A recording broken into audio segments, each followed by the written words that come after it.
so pleased to present this evening's program. When we think about innovation, especially in the digital age, we can't discount or we can't not recognize the role that the military has played in getting us to where we are today.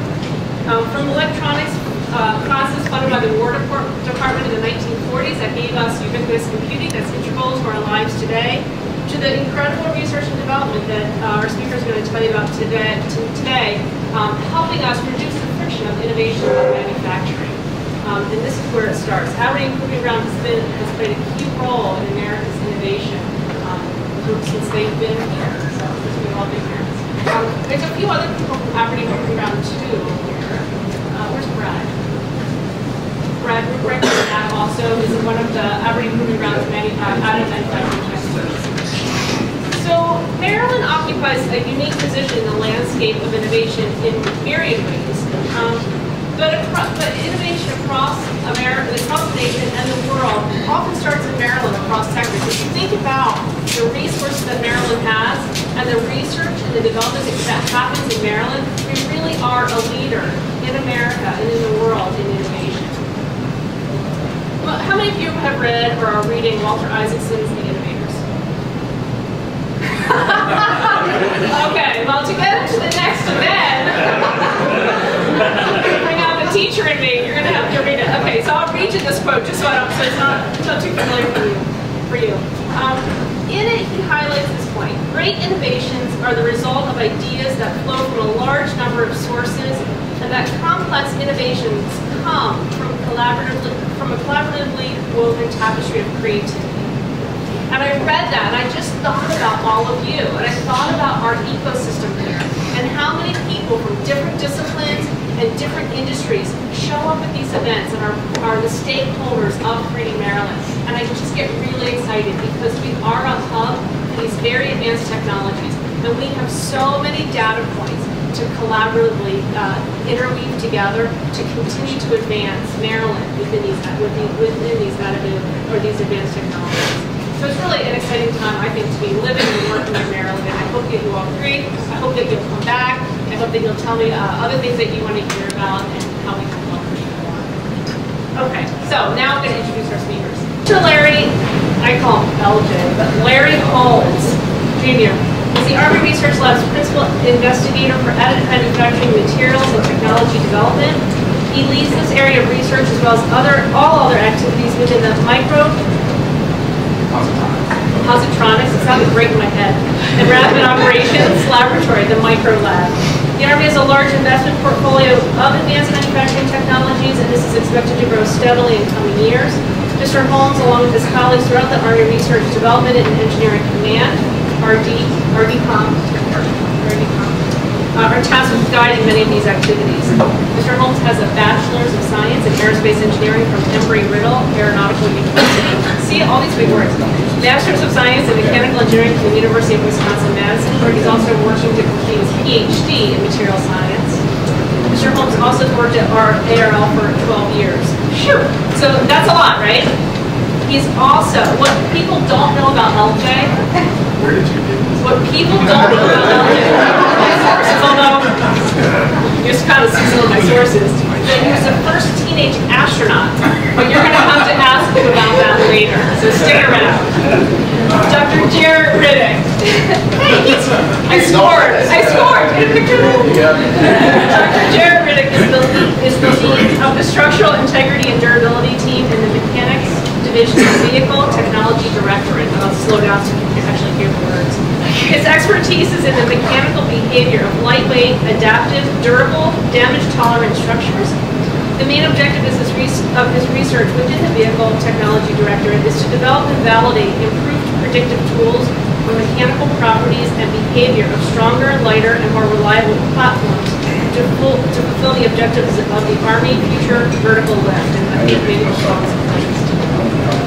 Dr. Riddick's current research efforts have led to the development of a new thrust in the investigation of new materials for additive manufacturing of multifunctional and fatigue-free components to support the Army's aviation science and technology zero maintenance vision. Dr. Riddick was a PhD in engineering mechanics from Virginia Tech. And little known facts facts about Dr. Riddick. He's the youngest spelling bee champion in Virginia.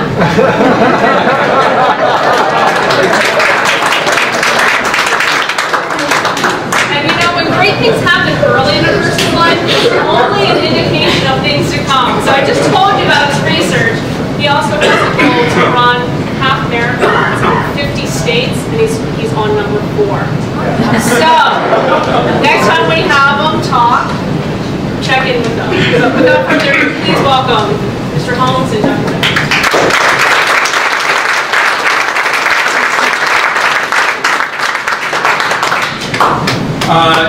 Thank you, everyone. We're going to have a few minute technical problems while we try to change this up a little quick. Thanks for the hosts, partners, Chair. Yes, so we're gonna do a tag team. We're not Evan and Costello. We'll do our best. But while he's doing that setup, I want to acknowledge Jan. She's done a great thing. When I first met her, we were at I think at CCPC, University Labs. We had a short discussion. And then I met some other people who were talking about her, because she doesn't know this. And they were saying, well, I don't know what she's doing. I don't know what she's doing. And ever since I've met her, I've been so inspired by what she's doing. And I think that based on this turnout, that there are many people here who are also inspired by what she's doing. And I think we need to acknowledge her and let her know that.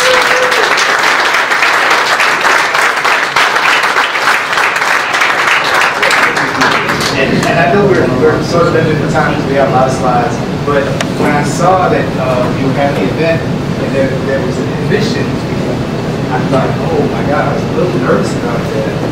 But then I saw this issue. And so I said, well, it's not me, it's the sushi. So now I feel at ease. So thank you for hosting us so well. Thanks so much. Is this the first Bringing Maryland event for everybody in here?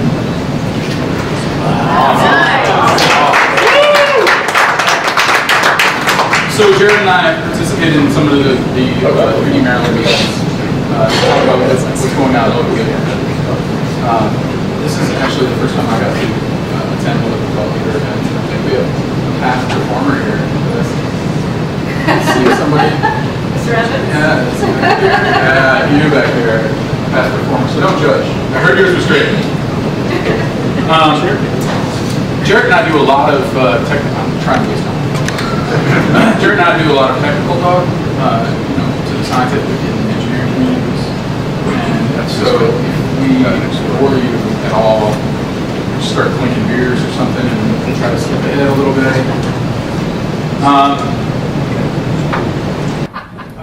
So who we have here is this is Dr. Jared Riddick from who's formerly from the ARL's Vehicle Technology Directorate. Now he's on loan to the Deputy Assistant Secretary of the Army for R&T, which is the Assistant Secretary for the Army for you got it.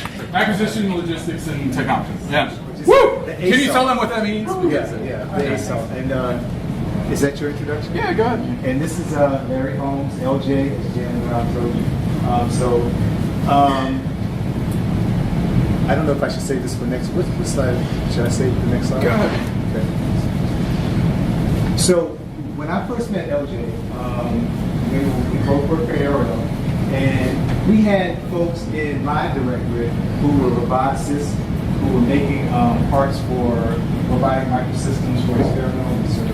And at the time, I became involved with those folks because I was working on making micro flatbed vehicles. And we had a Connex printer. Someone printed me some small micro UAVs that you could actually articulate with your fingers and make them flat. And I thought this was really a neat little toy sort of, but we were making actuators, and we were making those actuators out of piezoelectric material. So I thought what would be really innovative would be if we could print the actuator and the small little flat part all together and somehow power that actuator and make the thing flat. And I also thought that since I had the idea, someone else had already thought of it. I just needed to find the person who could do that, and we'd be on our way printing little micro flappers with piezoelectric actuators, and the rest would be history. But as I started to talk to people, and I think even Brad was one of the people I spoke to about this, I think it may have been Brad that told me to go find LJ. And so I found LJ, and he said, well, Jared, we can't do that because the materials don't exist. And that was the beginning of our working relationship. And from that, the things that you'll see today sort of emanated from that. So I want to start off by thanking those folks that have helped us out a lot. Ricardo, who's just up here trying to help us with the AV. He's also my lab manager. He runs the day-to-day operations of my lab, so a lot of the work that you're going to see comes from him. Jim Zanino is from Ardec, who couldn't make it down here in time to be here tonight, but he had a lot of influence on what we talk about here. Ken Church owns a small company called Nscript.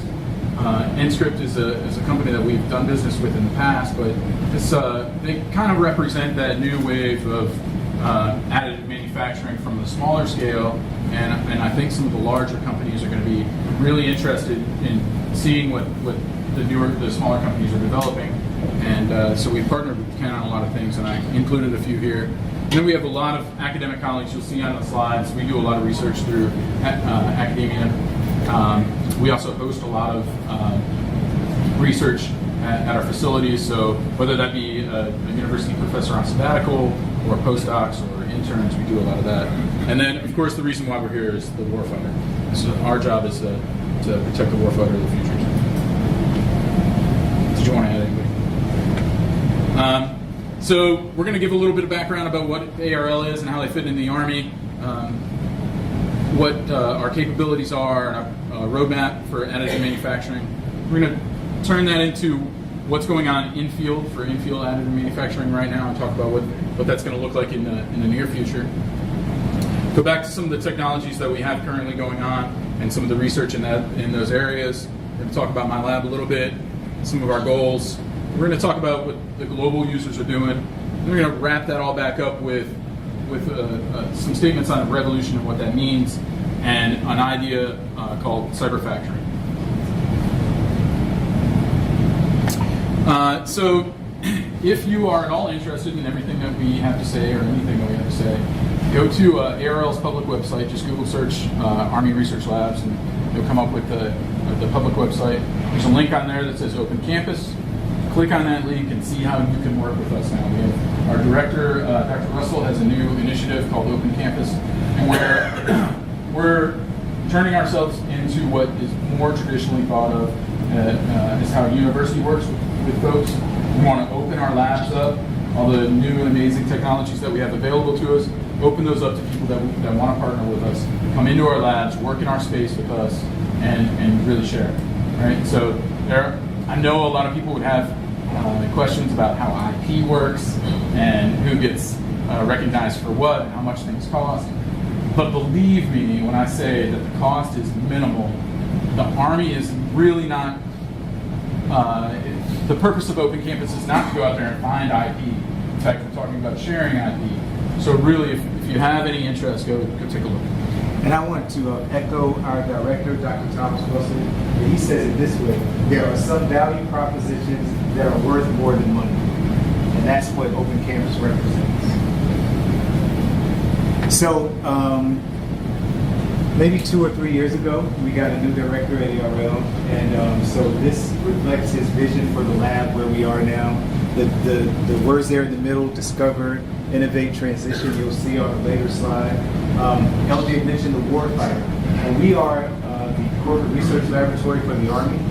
We are tasked with doing fundamental research.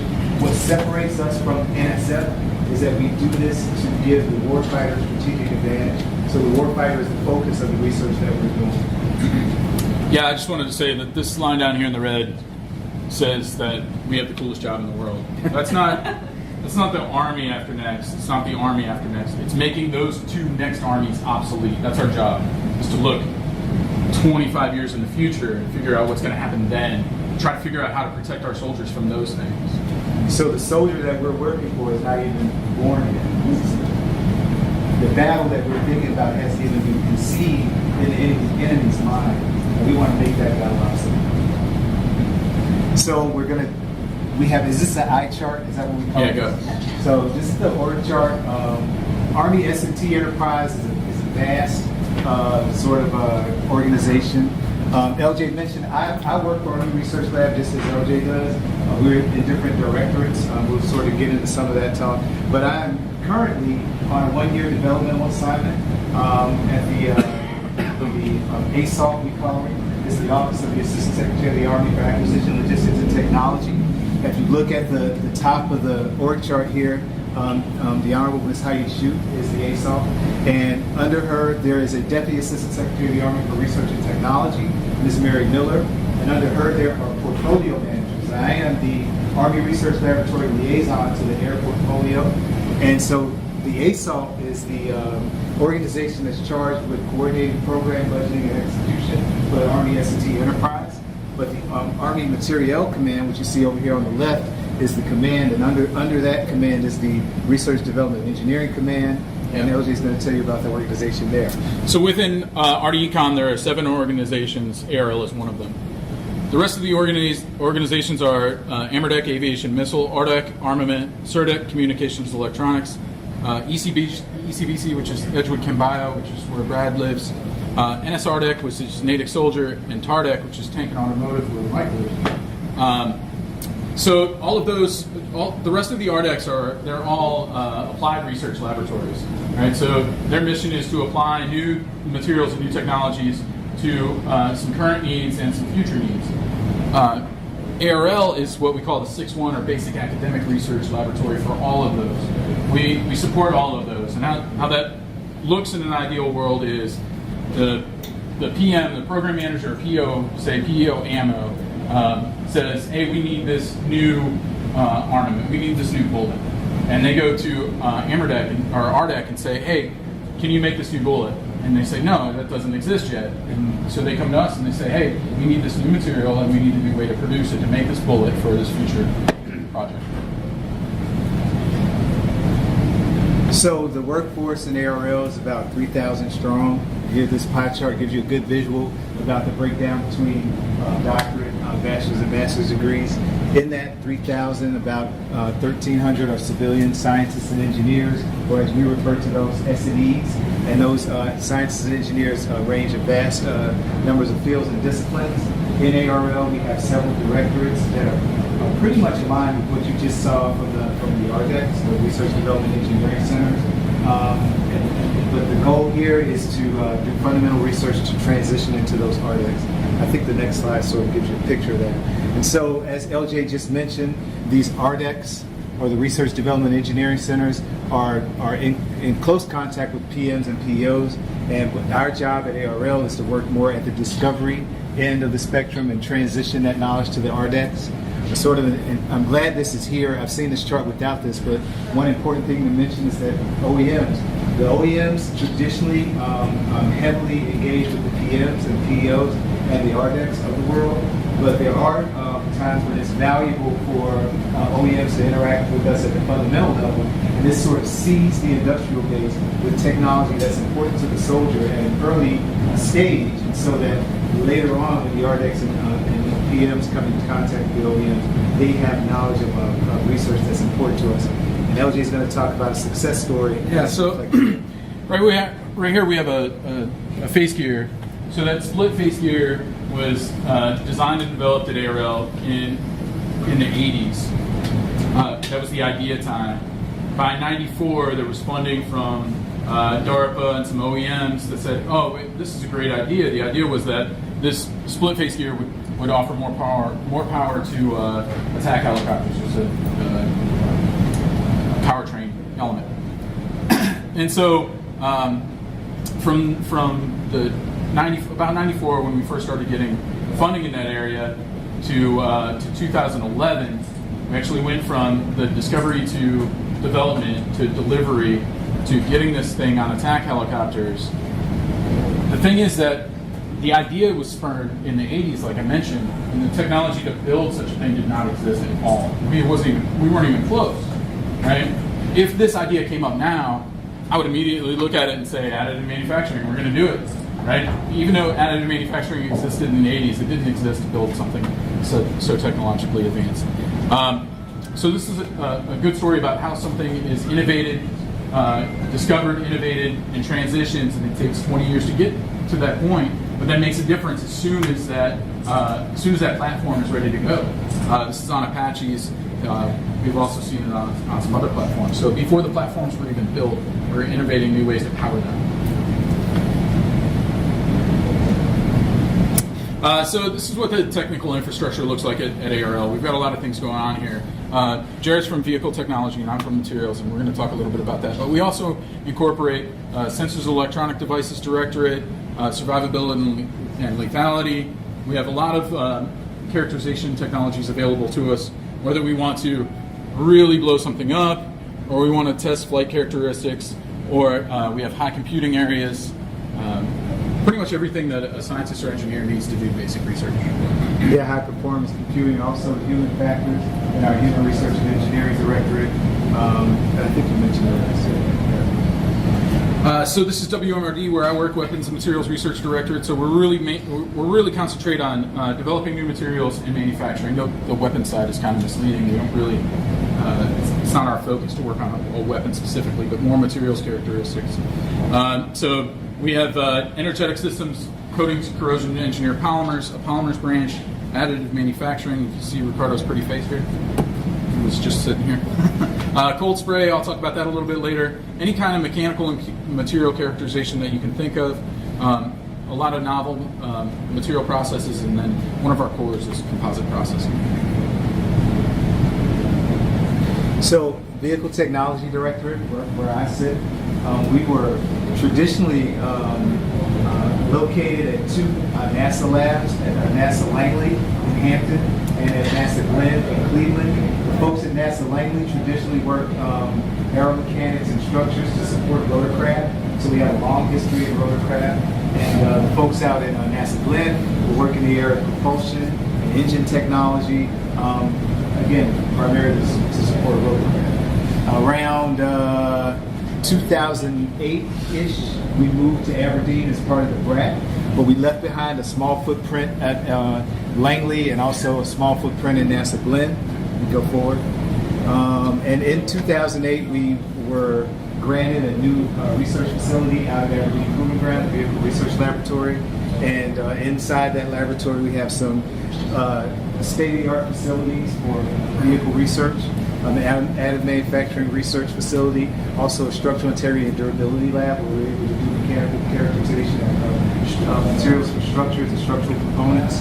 A big growth area for us is in prognostics and diagnostics for geared toward, again, rotorcraft and other platforms. We also support ground and some micro-robotic systems. So we have our wind tunnel for aeromechanical characterization of small systems, and also a great deal of propulsion research, combustion, tribology, high altitude engine test facility, and the like.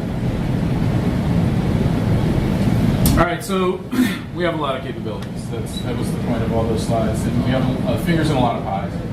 And so LJ mentioned Open Canvas, so these are some of the things that you could potentially have access through an Open Canvas type relationship. Yeah, so a couple of years ago I was asked to put together a roadmap for additive manufacturing for the Army, and this is kind of what we came up with.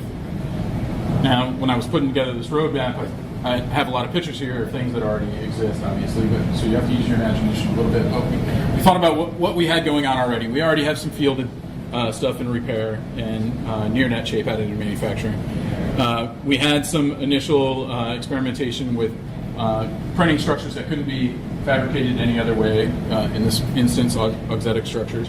And we had our first patent in additive manufacturing, or net shape additive manufacturing, before 2015. Now, where are we going to go in the future? Well, a lot of the things that we deal with on a day-to-day basis require joining materials, so multiple materials. This is an obvious start there. We do have to deal with different types of impact situations. So could we create new ballistic surrogates? I mean, you can see the progression on this map of where we were going to, but the idea is we get more and more complex, adding more and more functionality embedded electronics, embedded sensors, until we get to the end where the goal there at the end, voxel by voxel printing, what that really is putting any material in any space at any time next to any other material at any space at any time. Right? So we're talking about a 30-year goal, which is our normal research plan, and that's a lofty one, right? We're talking about inventing the Star Trek replicator pretty much, right? So we're going to start with some of the stuff that we fielded. Like I said, we have long durations of research timelines. So this is an example that went from TRL to 9, from 5 to 14. This is cold spray. Cold spray is now used. We have a lot of technologies that are a result of cold spray. Cold spray has been used for repair for a while now. We've been using cold spray for repair on aircraft, ground vehicles, even some submerging vehicles. We talk a lot about certification and qualification in additive manufacturing being a big part of how we're going to get these new technologies into the field. Cold spray is one of those things that's already leaving that market area. We have cold spray parts that have been flying on B-2 bombers for 4,000 hours, 4,000 flight hours. That gets us closer to certification and qualification. LJ, can you describe the cold spray? Yeah, I'm sorry.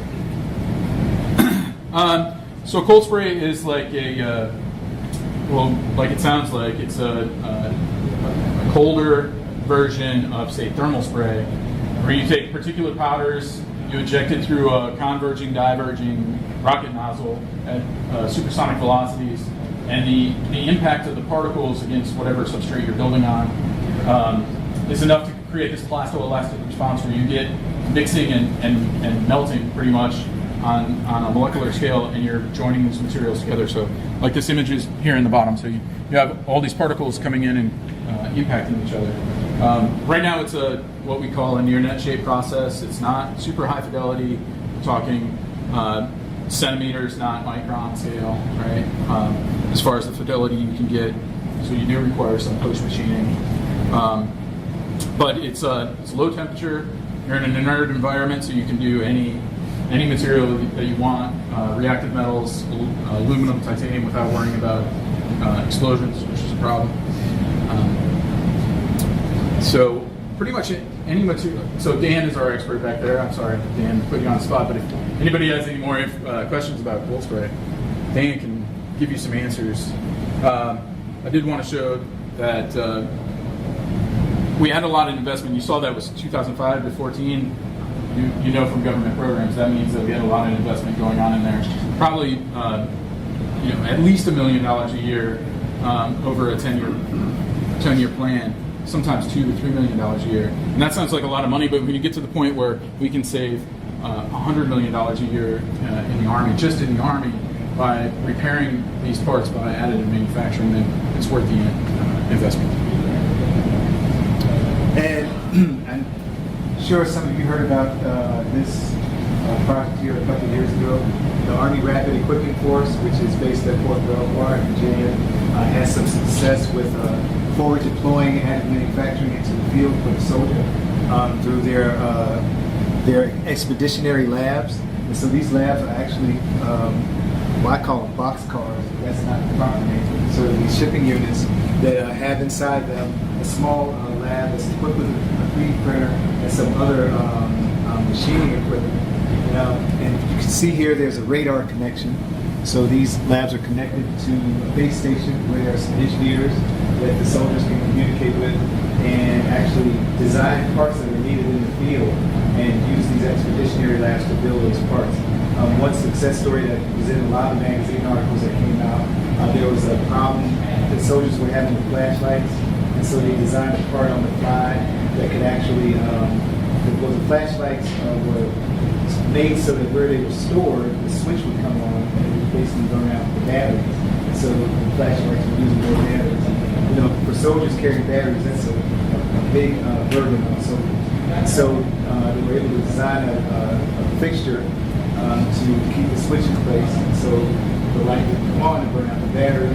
So anything that impacts the soldier burden by reducing the number of batteries is very useful. And so this was a success story that was reported widely in the media.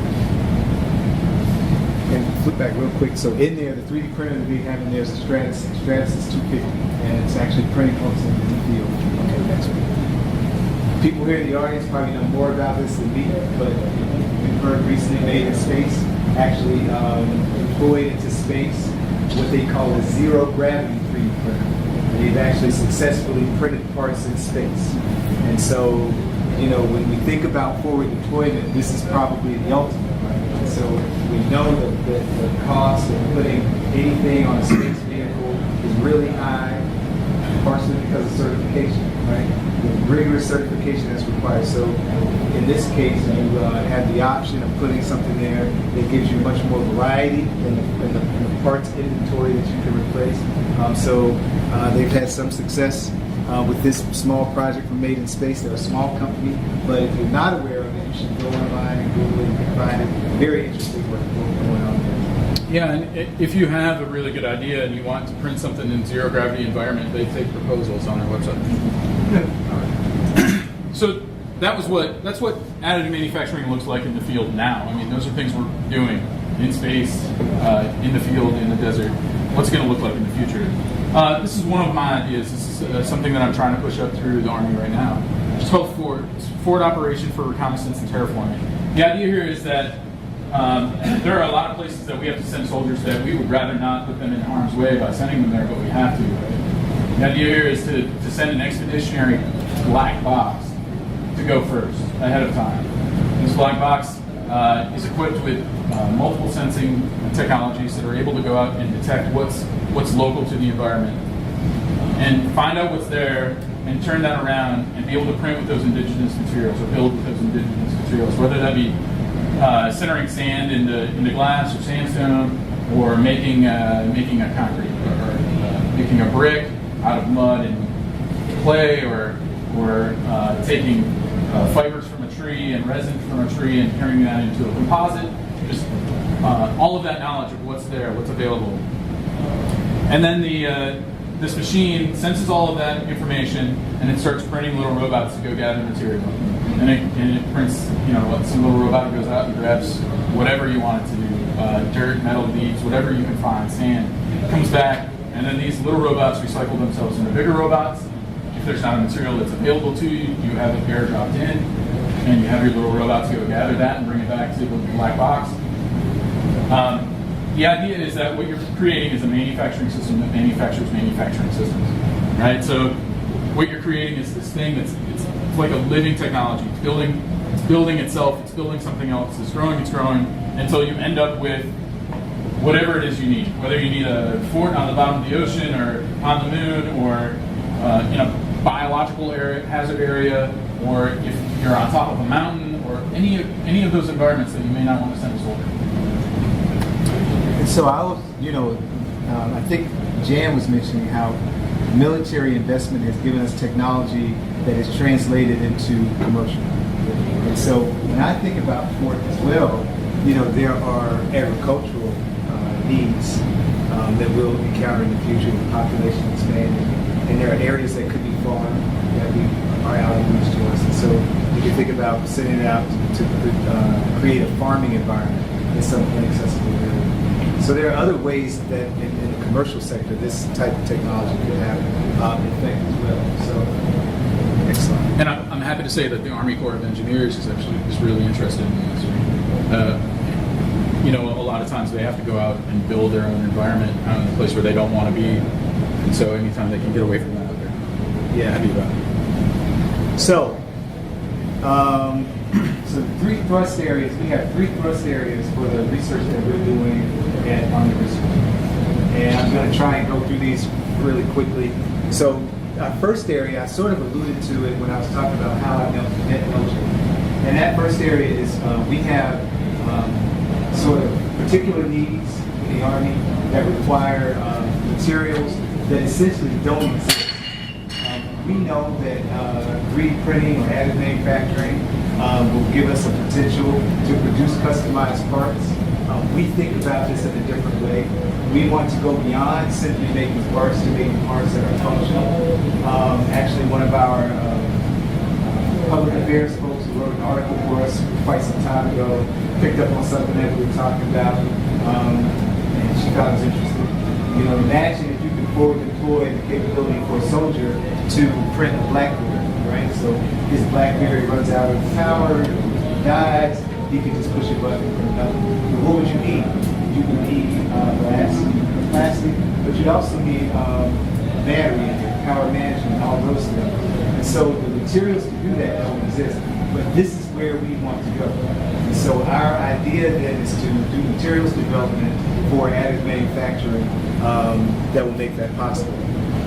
The next area is to bridge the gap between direct write and additive manufacturing. For those of you who are familiar with direct write technology, you know the precision and the repeatability in that industry is unmatched. And that's partially because they develop their materials before their processes. And so they develop processes that are suited to the material. We want to, as much as possible, reproduce what they've done in that industry, but for additive manufacturing, to produce processes within additive manufacturing that give us greater precision and repeatability on the order of what we see in direct write. And also, and then the last area we think about is hybridization, we call it, of materials and processing technology. And so when I talk about 3D printing a BlackBerry, so you have very disparate materials that are processed in a totally different way. And so to do that together, you have to have additive manufacturing processes that don't exist potentially in the same environment. So how do we hybridize processes to make functional components? I love the word tchotchkes. Am I saying it right, Jan? Tchotchkes. I hate that you asked me that. Right? But they're neat, right? There are many neat things that people make. I became a little perturbed that every meeting I went to, I kept seeing gardening hose. But then I thought, well, but maybe if you printed some lights or something in the eyes and made it functional, then maybe that would work. But suffice to say, to do that, you have to have hybrid processes. You have to be able to print the materials, the external materials for the garden hose, and then the internal materials that will give it the power and the real light bulbs. Jerry, can you describe direct write, rewrite? So direct write is like the printed circuit board community, right? I think I might mention something later, but the additive manufacturing community is supposed to be a $4 to $6 billion a year industry by 2016. Printed circuit board community is a $60 billion a year industry. Steady, it has been for a very long time. So when you say direct write, we mean like the new technologies to print circuit boards. And Jarrett didn't mean to offend anybody who likes garden. So this is a slide about my lab. Jan says we have to hurry up, so we need to speed it up a little bit. Okay. So we have a lot of commercial processes, but the thing to take away from here is that we have a lot of technologies that are available to us that are not available anywhere else, hint, over the campus. So a lot of the things that most of the labs that I see on a day-to-day basis are hindered by service contracts and warranties by the OEMs. I don't want to offend any OEMs that are in here, but they are a hindrance to, they have been a hindrance in the past to research, and we don't have those hindrances, right? We have most of the equipment that we have in-house has been hand-built or has been pieced together from other technologies. So we're going to speed through these. Yeah. These are our current projects that we have. I mean, and it's going to take a lot for me to speed because every one of them has a really good story. But I'll do my best. In this case, we wanted to look at the FDM process, fused deposition modeling. This is 3D printing ABS material on a Stratasys platform. And we wanted to look at these materials to understand the effect of printing orientation primarily on the mechanical product. You know, when you buy these materials, the seller will tell you, this is the Young's modulus, this is the strength, okay? But that depends on how you build it. Did you build it this way, or that way? That will tell you something. And so there's a degree of what we call anisotropy, or directional dependence of the mechanical performance on how you print the part. So we did a big study on that. We're doing a lot more with that through our additive manufacturing community practice. I'll keep it short. All right, so when we want to be able to mix materials and broaden the operational envelope of a technology, we want to figure out ways that we can do that. My background is composite fabrication, traditionally like fiber reinforced composite armor. That's what I did for the Army for a long time. And so I said, this is 5-10 years ago. I said, how can we make composites inside of 3D printing processes? And we're currently pursuing continuous fiber reinforced processes, but this was the first way that I thought of, and it worked out well. So this is using electric fields to align particles and orient them in an SL process. And you align and orient the particles immediately before you freeze them into place by using a laser. So if you're familiar with stereolithography, it's a laser curing a liquid photopolymer. In this sense, we can align and orient multiple different types of particles to create structural integrity, conductive traces, conductive elements, that sort of thing. Very quickly, the dynamic properties of these 3D printed FDM materials are not well understood. And when I say dynamic properties, I mean properties at high strain rates. So when you have a crash or some high strain event, we were wanting to do some models using some of these materials, and we sort of tried to go to the literature to find properties for the dynamics of the materials. Couldn't find them. So we did our own studies with the split Hopkinson bar, with our colleagues at Howard University, and this is an apparatus that impacts the material in compression. We built these little pills, I'll call them, and put those in, and you can see at high strain rate, the material crushes. But at lower strain rates, that one that survived, it had a very interesting sort of reaction to the compressive mode, where it compresses and then halts, expands a little, compresses a little more, halts. And so there was this iterative process. And so we want to go back and study that closely to see if there's a way that we can design a process of energy absorption that we can use to make very favorable energy absorption properties for material based on what we saw in this test. I know he just said real quick. That was real quick for him. In this process, we're looking at laser and powdered metal. If you want to get to a point where you certify and qualify parts that are coming out of a DMLS, direct metal laser sintering machine, or SLS, you need to understand what's happening, that matter-energy interaction, right? And there are a lot of folks that are tracking the thermal changes of the material or the part as you're building it, and that's a good part. That's a good point, and that's an important point, but it's not the only point.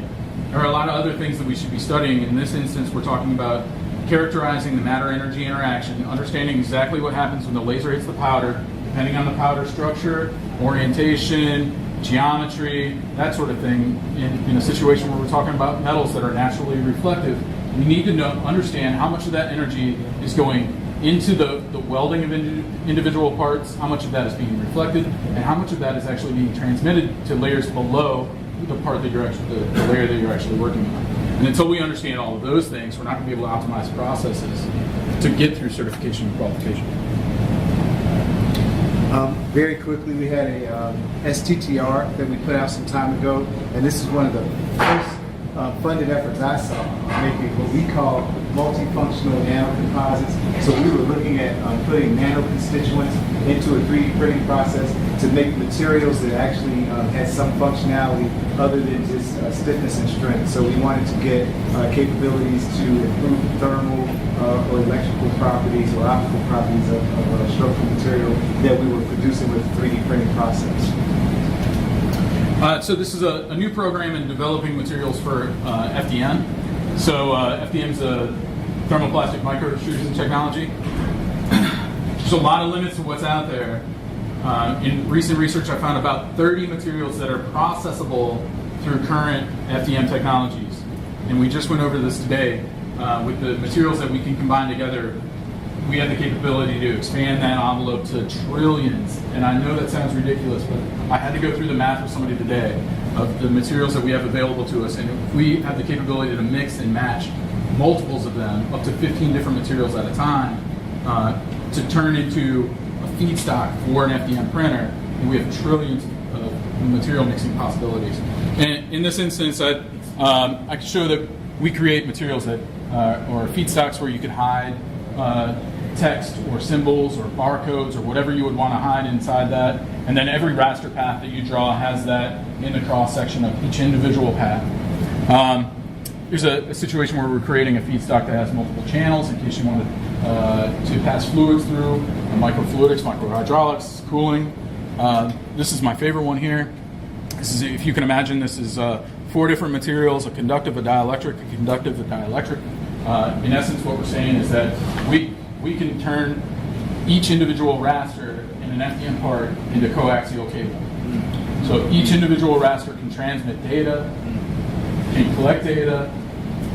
Yeah, I see a lot of nodding heads, right? That's cool stuff that doesn't exist right now. So I'm going to, next slide.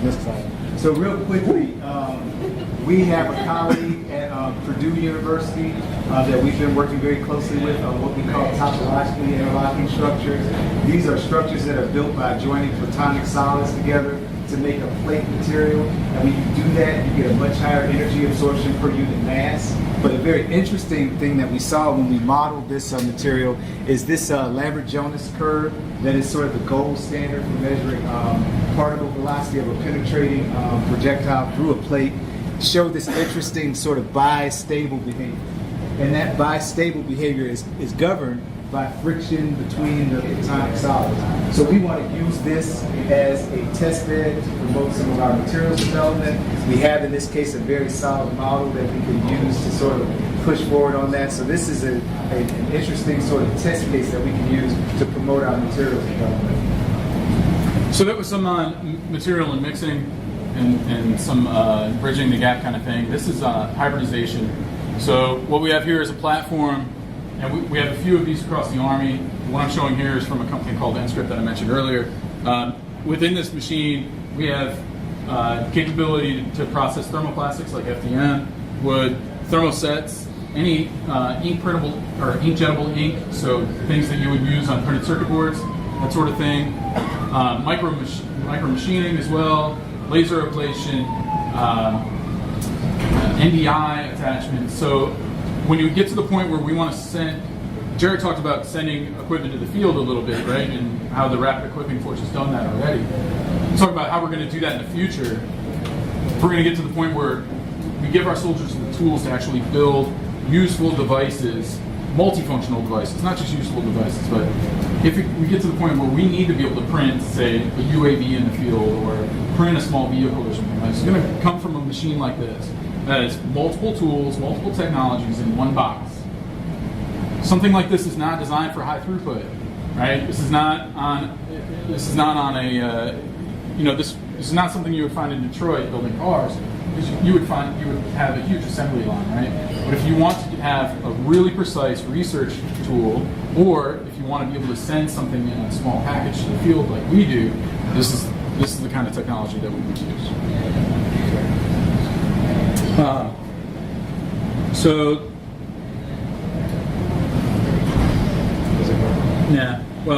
Okay. It's okay. Ricardo put together a video of the technology working, so if you want to see it afterwards, you can. Yeah, and we're gonna rush to the end, but we've been talking about research that we're doing. Now let's talk revolution. So now, this for us is not revolutionary what we've been talking about so far. So I want to talk about what does revolution, what does that mean?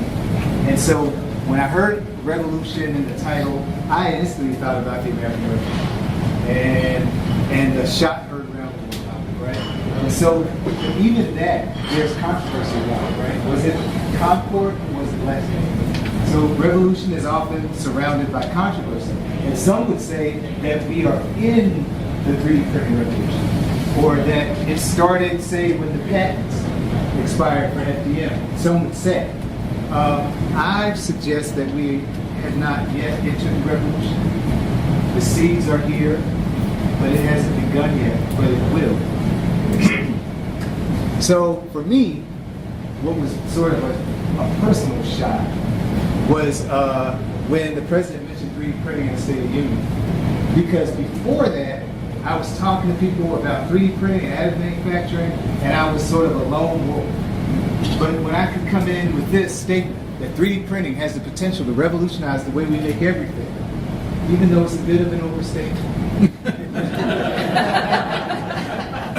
But when I was able to come in with that, people started to take notice. So perhaps this could be considered sort of a shot that, you know, was heard around the world, and it certainly made things change for me. But if we think about past revolutions and how we make things, you know, we have the Stone Age, the Bronze Age, and the Industrial Age, and I just sort of used some years here. But the big deal about the Industrial Age was that we went from manpower to machine power, and we saw this explosion of things: a sewing machine, a conjure, an automobile, the airplane.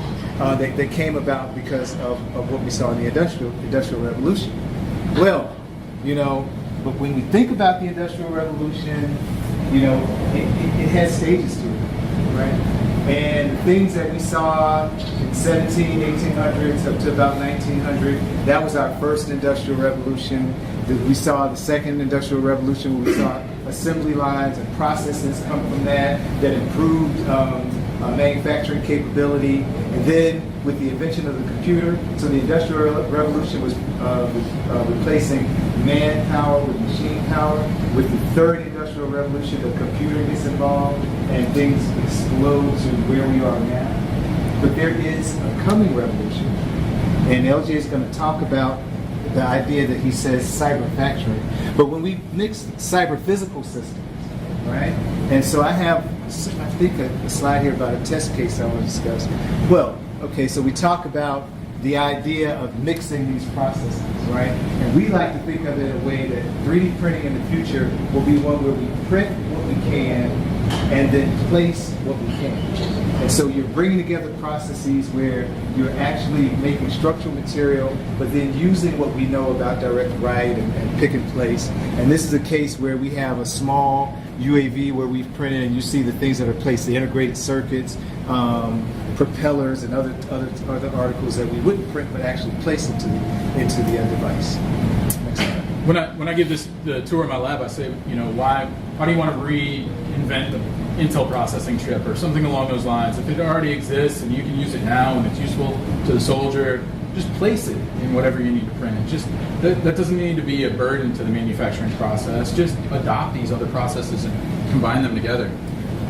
And so the interesting thing about all the processes that we saw emerge in the Industrial Revolution, where we have, well, even the Bronze Age, where we did bronze smelting, and then we had the Iron Age. In those processes, we learned a lot about how to take material and make parts with predictable properties at the end. But we're depending on a process where we can't control the microstructure. But we know enough about it that we get a real good point. In additive manufacturing, we're actually building the microstructure as we go. So the study that LJ just showed you about taking measurements of powder processing, so we're building the microstructure as we go, and if we place the right types of sensors there, we get all sorts of information about the microstructure before it's done.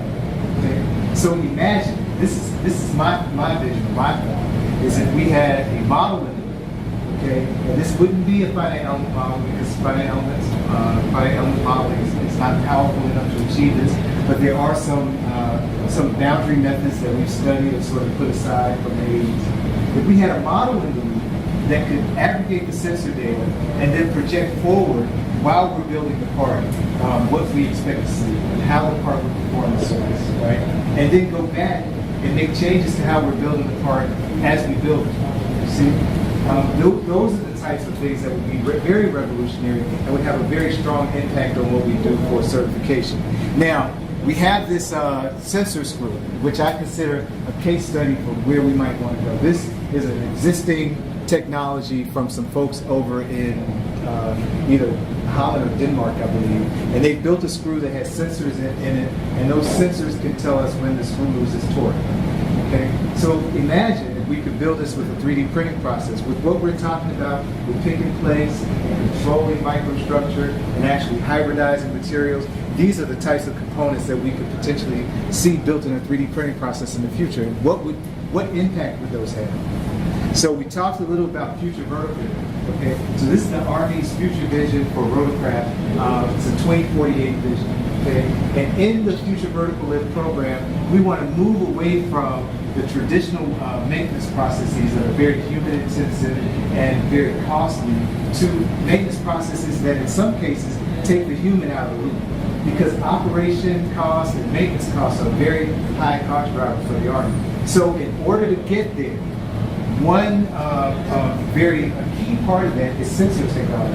And if we have components like our smart screw that are in an environment where the data from the smart screw is aggregated, and we foresee a virtual environment where that data is aggregated and then that data is analyzed in real time to give us information about how to use platforms to extend the life of structural components, then we could start to see maintenance becoming a sort of a different type of philosophy, right? Where we can move away from actual human intensive maintenance to something that we like to call maintenance free. And so this is the vision for future vertical lift, where additive manufacturing of these types of functional components can really have an impact. We don't have a lot of time left. I'd love to talk about this for a long time, but we're trying to take some influence from nature on different scales, where we can learn how to build new technologies and new structures.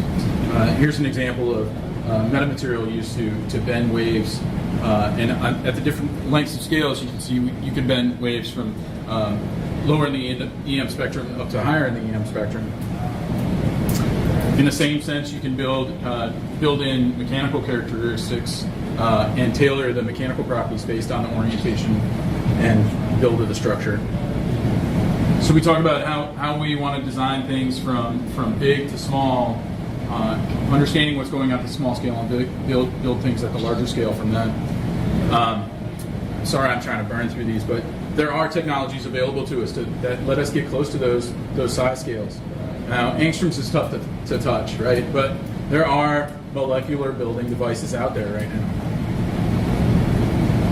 It's a good example of if we are not building from the nanostructure, from the angstrom scale, but if we are able to incorporate materials that are on those scales and use them to our benefit into a feedstock, in this case, these researchers here built the first artificial leaf that actually collects CO2 and spits out oxygen. Right? So you can see they use this in Europe right now. They're creating like light fixtures that you would just put in a normal room, and in essence, they're creating oxygen for the environment. So in that sense, they're not building a nanostructure or a microstructure, but they're taking advantage of the nanostructure that's in the particle.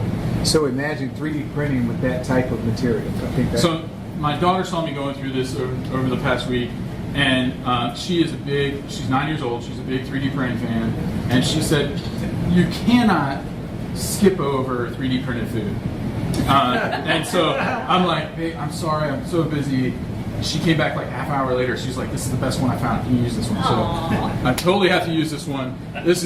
I've seen a lot of 3D printed food stuff. The Army is doing it, Air Force is doing it, NASA's doing it. You can imagine all these long-term mission programs where why are we going to carry a pizza when we can build a pizza? You know, that sort of thing, right? But this one was really interesting. I nicknamed it agrofacturing because I don't know what the hell else to call it. The idea is to print something that seeds something else that turns into a snack in the future. I don't know. It's amazing. I have references for it if anyone needs it. I don't even know. So I wanted to, let's revisit the map that we talked about. Knowing all of the studies that we just talked about and all these things along the pathways, ballistic surrogates, we're printing multiple materials. Why is that important to us? Well, we want to be able to print materials of different mechanical properties, different material properties. For us, it's important for being able to test ballistic and blast events against structures that are actually represent the actual human body. Skin, bone, blood, organs, all of those things. And 3D printing allows us to do that. Air, ground, and aquatic unmanned vehicles.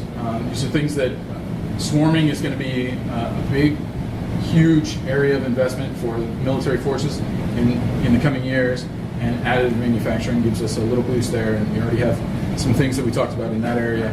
Man-machine interface, these things are already existing, and they're becoming more and more prevalent with the use of additive manufacturing. And then I talked about a manufacturing system that manufactures manufacturing systems, and this is a project that's kind of in the works right now, right? So what we're saying is that even though this chart goes up 30 years from now, we already have a lot of these things in progress, not just in the Army, but throughout the manufacturing world. And so that future path of building a voxel by voxel printing system where you can put any material in any space at any time and anywhere doesn't seem like it's that far out of reach. Wait, I hope this one plays. It's the best clip I could find about the Star Trek replicator. Computer, another cup of coffee, black.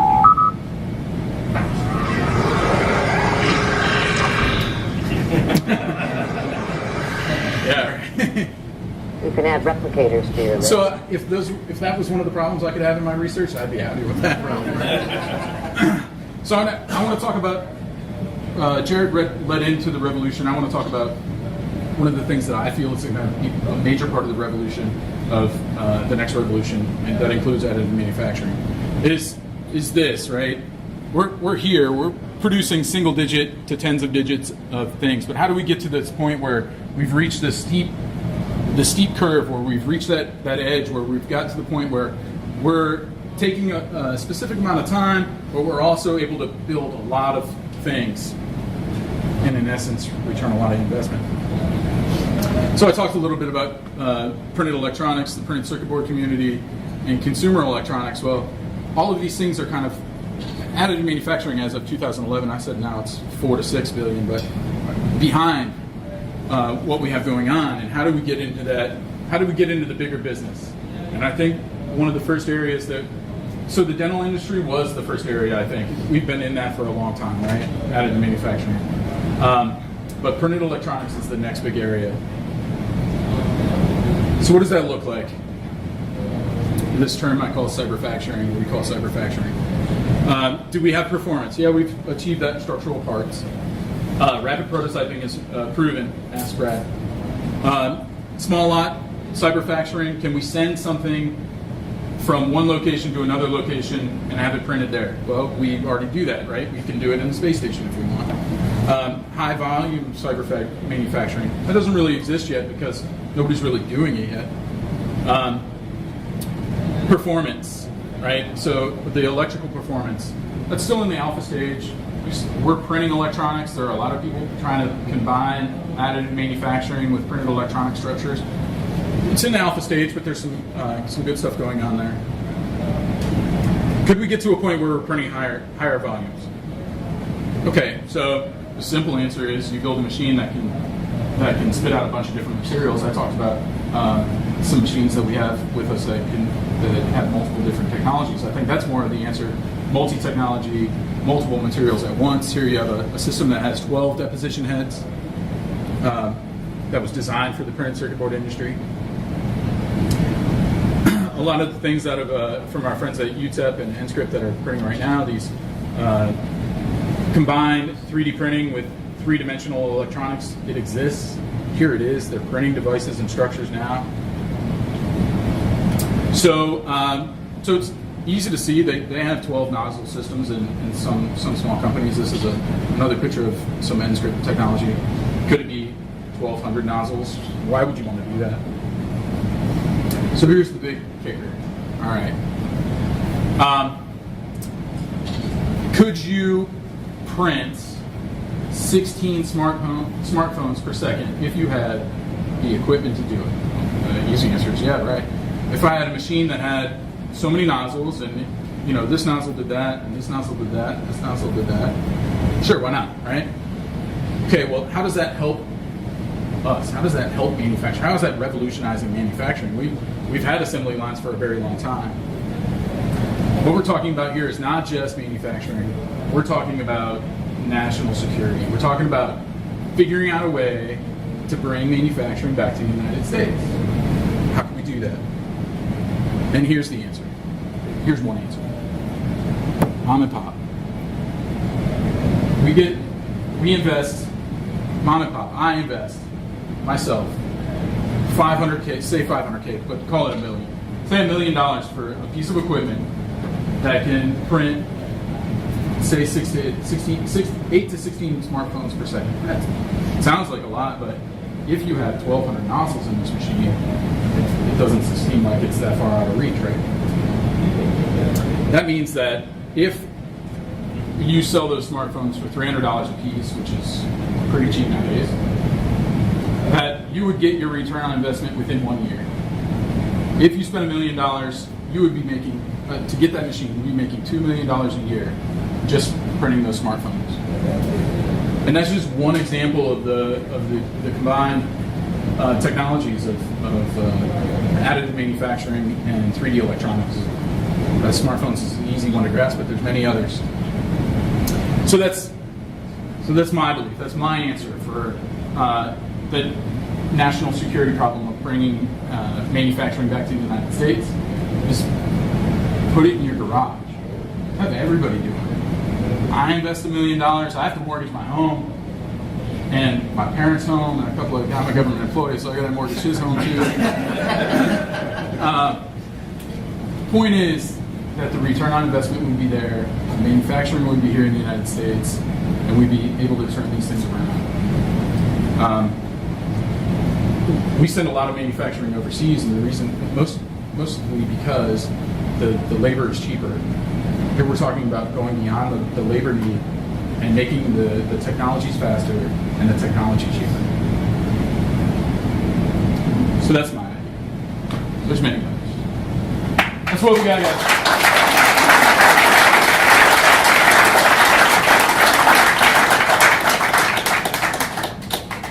We were close. I sent LJ text a little while ago. He didn't say stop at 8. Questions? Yeah. Is ARL leading the push towards like specifications, standardizations? Yeah, so I mentioned that there's 7 organizations under RDECOM. The 6 RDECs have local certification and qualification boards. So the Armament Research Center has an armament certification qualification board. AMRDEC has an aviation and missile certification qualification board. So we're not leading the effort to certify and qualify things. In all honesty, I don't care if things are certified and qualified, but I know the best way to do it, I think, from a materials guy. So we have to understand the material pedigree and the manufacturing provenance. And the best way for our aviation folks or our ammunition folks or our tank folks, the best way for them to know that is from us, right? So it's important to them, and we can get that information. So I don't say we lead that effort, but we are leading the way. We also, ARL also is the curator for the MSET database, which is the database that gathers all material and processing information, specifically for additive manufacturing and many other technologies, but additive manufacturing was included. That was funded through DARPA's Open Manufacturing Program. Right now, while that program is still going on, that MSAT database is open to the performers in that program. Soon it will be open to other DoD labs, and then soon we hope to share that with our partners as well, whether that be university or small or large business or whatever. So the idea there is that you say, oh, I need a material that it has this structural integrity or this Young's modulus or whatever you need. You type it in and it spits out some materials that have already been certified and qualified. Okay. Yeah. I know when I was in your lab the other day, you said that you weren't going to throw many manufacturers under the bus because every manufacturer seems to have their own thing that they're doing right now. But where do you see things going in the next couple of years as far as the commercial and 3D metal printing? Oh man, thanks for the softball first. I think that the OEMs are going to, I think the manufacturers of the equipment that we're using today, whether that be SLS equipment or DMLS equipment, I think that they have some very intelligent people that have been working for them to develop these technologies.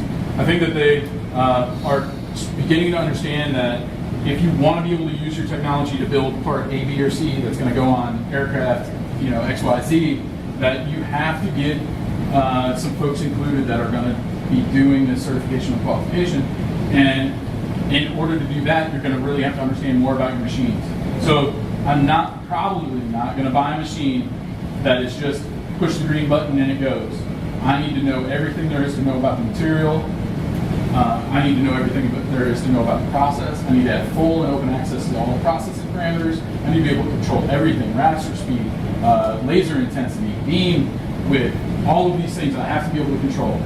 If you want to sell me a machine that just says, well, here are the 3 materials you can print with it, and you just put one in and you press go, it's not going to work for the rest of the community, right? But the thing is that has worked for the plastics community for over the last few years, right? I mean, that's what the huge boom in additive manufacturing a few years ago was. We had some patents that ran out, and people started printing plastic things everywhere. But the people that are interested in metals and ceramics, printed electronics, aren't really necessarily interested in printing, Christmas ornaments for their tree or toys for their kids, right? They're interested for other reasons, more high-profile reasons.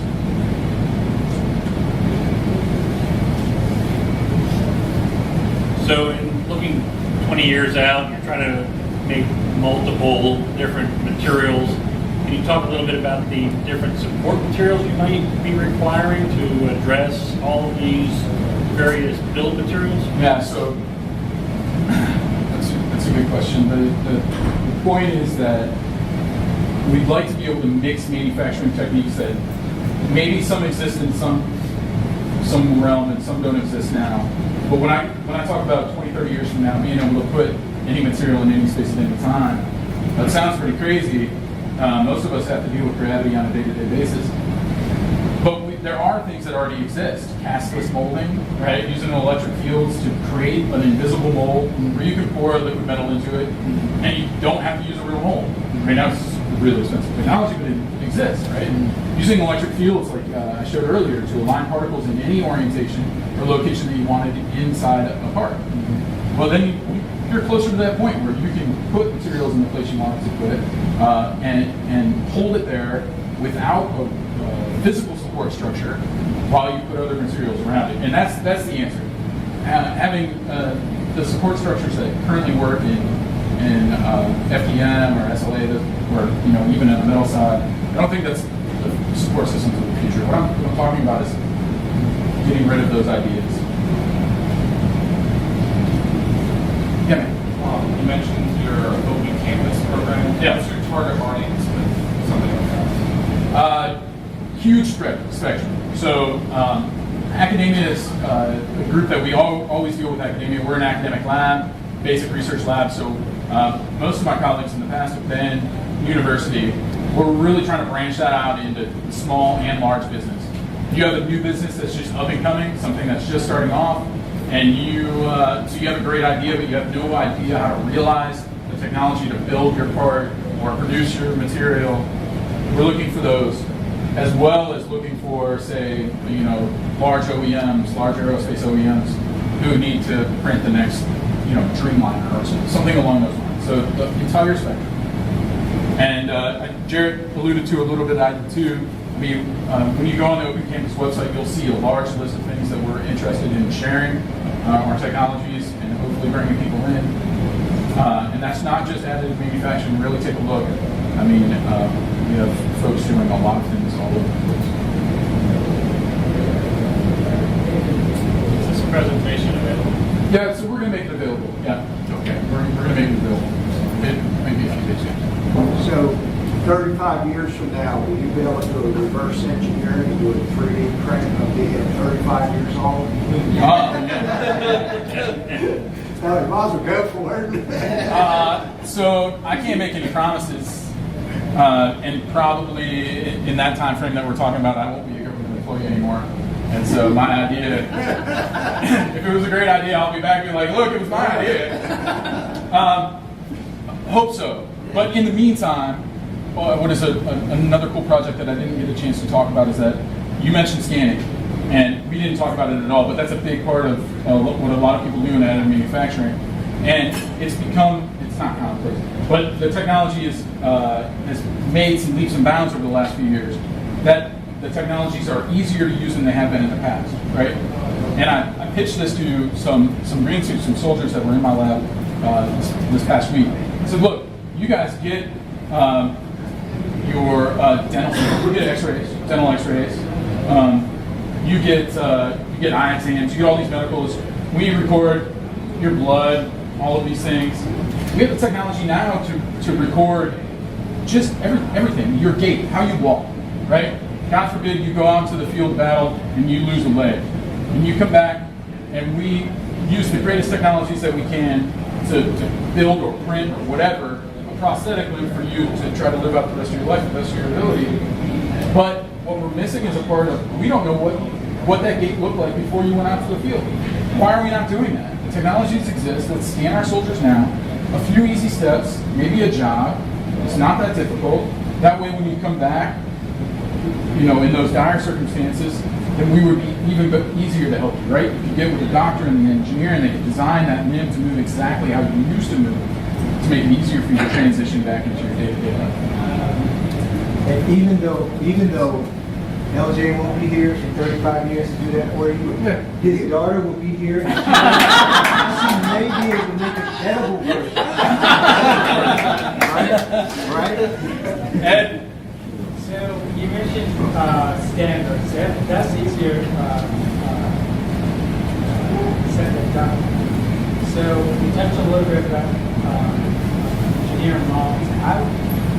How do you begin to model structures and materials like this when you start mixing and matching a bunch of materials?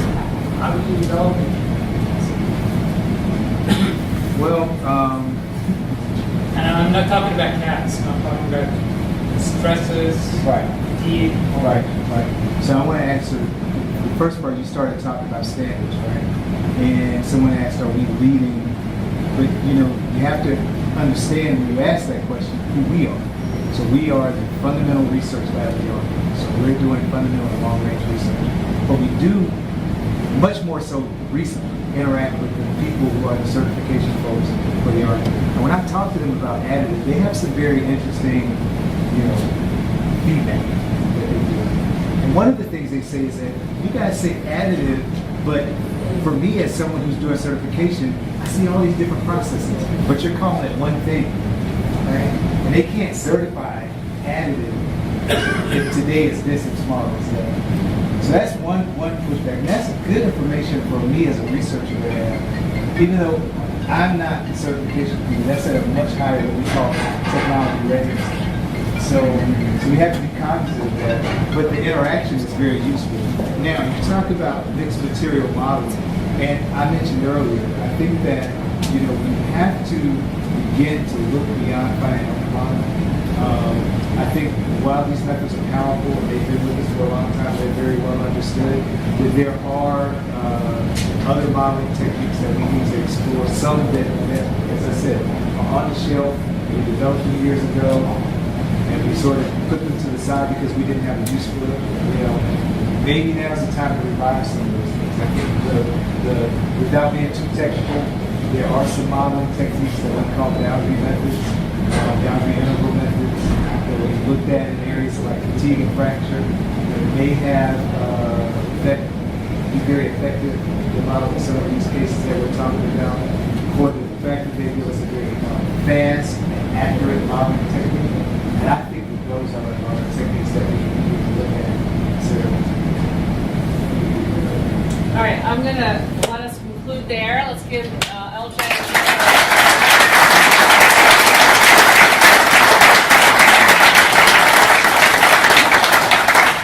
Apologies on the technical difficulties. Yeah, sorry about that, The guys. team really was here early, and it really all did work flawlessly when we tested it.